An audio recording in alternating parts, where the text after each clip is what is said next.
एक बार एक बहुत ही भोला भाला और आलसी सा लड़का था। वह कोई काम नहीं करना चाहता था, बस खाना खाता, घूमता और सो जाता। एक दिन उसे किसी ने बताया कि वहाँ पर एक आश्रम है जहाँ पर कुछ भी नहीं करना पड़ता। हर दिन 2 समय का खाना और नाश्ता मिलता है, तुम वहाँ जा कर के रहो। उस आलसी लड़के ने सोचा कि ये तो बहुत बढ़िया बात है, उस आश्रम में जाकर रहूँगा, वहाँ पर खाना खाने को मिलेगा और काम भी नहीं करना पड़ेगा। और ऐसा सोचकर उसने आश्रम में जाने का निर्णय लिया और वह भोला भाला लड़का अपना सांसारिक जीवन छोड़कर उस आश्रम में जाकर रहने लगा। आश्रम में गुरुजी रहते थे। वह कुछ समय सबको प्रवचन देते थे।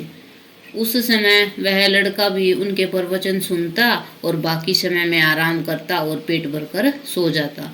ऐसे ही कुछ दिन गुजरते गए।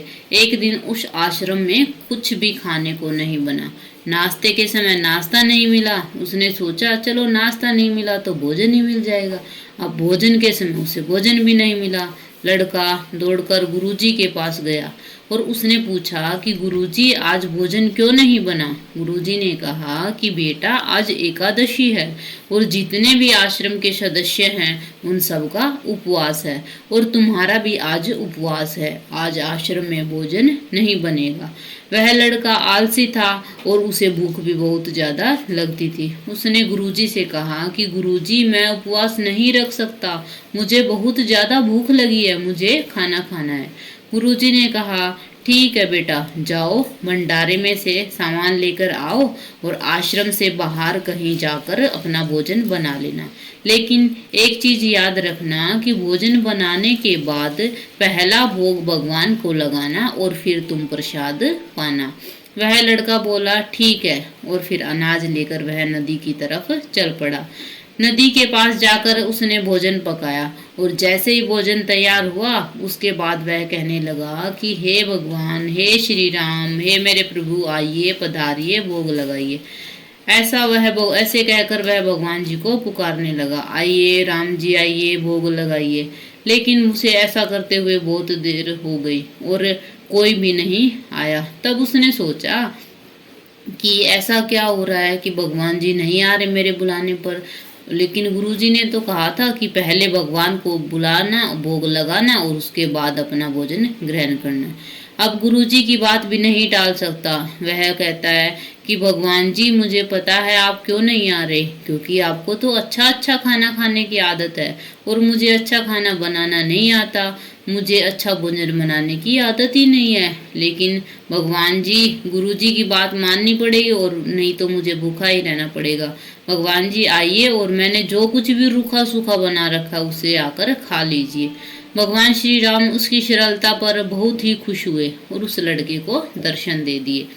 उस लड़के ने देखा कि भगवान श्री राम आए हुए हैं और उनके साथ में माता सीता भी आई हुई है। लेकिन लड़के ने तो सिर्फ 2 लोगों के लिए भोजन बनाया था, एक तो अपने लिए और दूसरा भगवान जी के लिए। अब क्योंकि भगवान के साथ माता सीता भी आई हुई है तो उसने उस भोजन को माता सीता और भगवान जी के सामने ग्रहण करने के लिए रख दिया। भगवान श्री राम और माता सीता ने भोजन किया और उसके बाद जब वह जाने लगे तो वह भोला सा लड़का बोला, प्रभु आप आए, आपने मुझे दर्शन दिए, बहुत अच्छा लगा। मुझे खाने को लेकिन कुछ भी नहीं मिला। कोई बात नहीं, अब की बार तो मैं भूखा रह जाऊंगा। लेकिन प्रभु आपसे विनती है कि अगली बार जब भी आप आए तो आप कितने लोग आएंगे ये मुझे पहले ही बता दीजिए, ताकि मैं उतने लोगों के लिए भोजन बनाकर रख सकूं।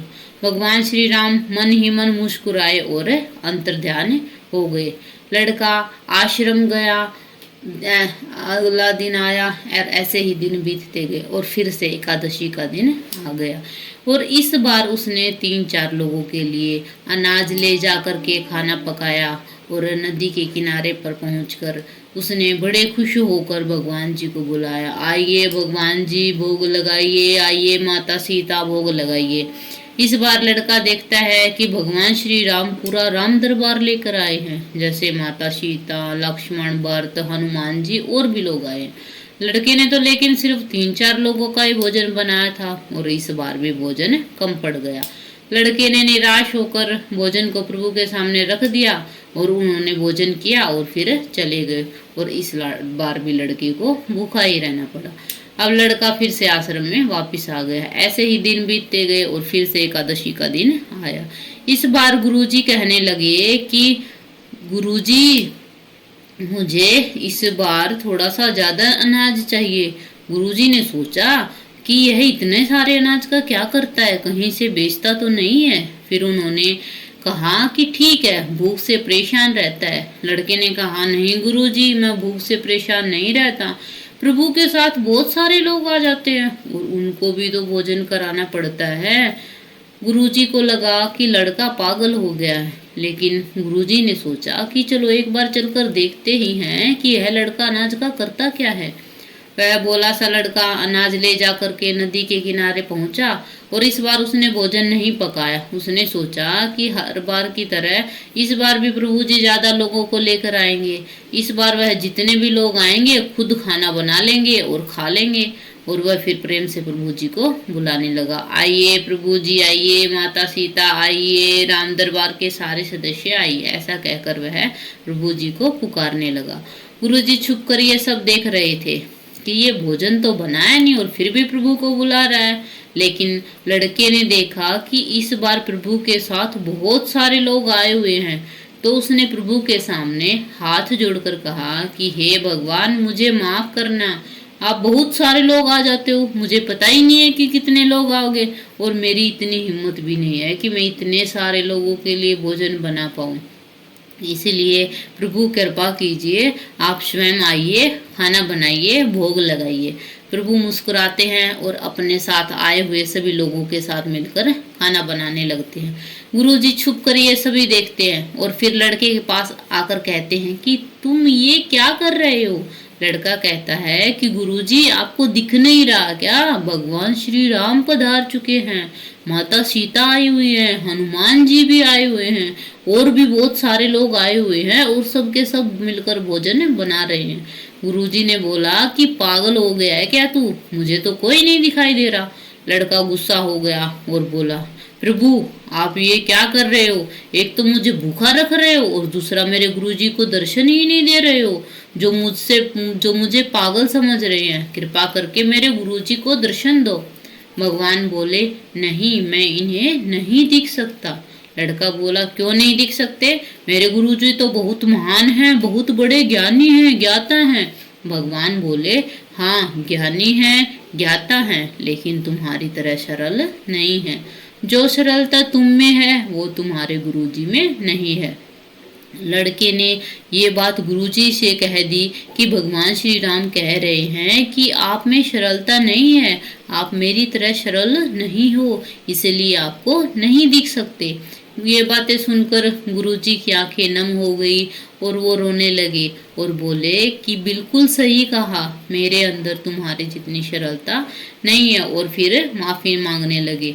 फिर भगवान ने गुरुजी को दर्शन दिए। गुरुजी ने उस सरल बालक का धन्यवाद करा और उसे कहा कि बेटा, आज तेरी वजह से मुझे भगवान जी के दर्शन हुए। दोस्तों, इस कहानी से हमें यह शिक्षा मिलती है कि जीवन में सरलता सबसे आवश्यक है। जितने सरल बने रहेंगे हमारे जीवन में, उतने ही आगे बढ़ते चले जाएंगे। जब आप सरल होते हो तो आप खुद भी मुस्कुराते हो और दूसरों को भी मुस्कुराने की वजह देते हो। इस कहानी में दोस्तों हमने यह देख लिया है कि भाई सरल लोग भगवान जी को भी ज़्यादा पसंद होते हैं, क्योंकि सरल लोगों के मन में छल कपट नहीं होता, वह दूसरों का बुरा नहीं सोचते। धन्यवाद दोस्तों। अगर मेरी वीडियो अच्छी लगे तो लाइक, शेयर, सब्सक्राइब करना ना भूलें। धन्यवाद।